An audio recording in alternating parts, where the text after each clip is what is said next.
welcome to Being at Home with George. I'm excited to be here, and let's begin the way we always begin by saying yes, embracing life as it is, generating the hope. And actually, I want to bring a little bit more into it this time and talk about having an attitude of gratitude. This idea of a grateful mind is a great mind that attracts great things to it. So if we're going to be creating possibility, why not create great possibilities? That's how I'm rolling today. So this idea of how do we do this more effectively? How do we go to the next level of being able to say yes to life? To actually get a little bit more comfortable being uncomfortable, or getting uncomfortable with the unknown, not really knowing, but knowing that we have this ability. If we can create a process that allows us to create space between stimulus and response, and that space we have the freedom and power to choose. And also, one of the things that I'm clear about these days is this idea of what is needed is this idea of embodied mindfulness or embodied awareness, so that being able to have a way of steadying the mind and the body in the present moment.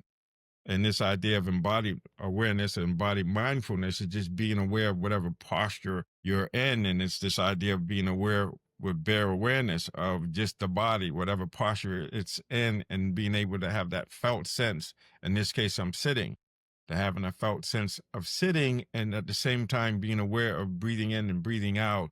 So I'm helping myself to be steady mentally and physically by resting in the breath, resting in the body, and also being cognizant of the fact that the mind that I'm observing this experience with has to be at positive. It has to have some level of, I would say, generosity or curiosity, interest, openness. So I like to talk about this idea of open heart, open mind, and being able to say yes to whatever shows up, but to say it with this idea of seeking to understand.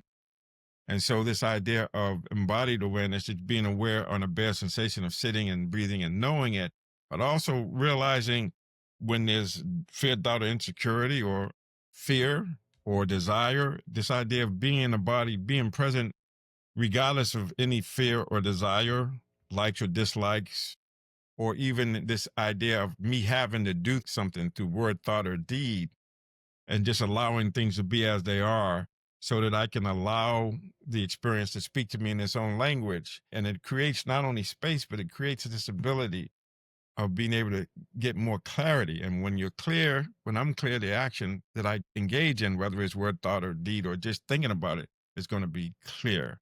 And so this simple thing of slowing down. So I slowed things down quite a bit, but there's another level to slowing things down. There's another level of being more present. There's another level of bare awareness and clearly comprehending not only what we are observing, but how we are observing, and getting into that still space, that quiet place. Sometimes I refer to it as the eye of the hurricane, just to be still and know, or be still until you know, but creating space and realizing slow motion gets you there quicker. This idea of slowing things down, pausing, but being ready to act. So sometimes I refer to it as being calm, ready to pounce. And I don't mean like the attack, I mean ready to engage, or in that space, knowing the precise time when to act, when to do what we need to do. But it seems to me that I could use a lot more steadiness and patience and space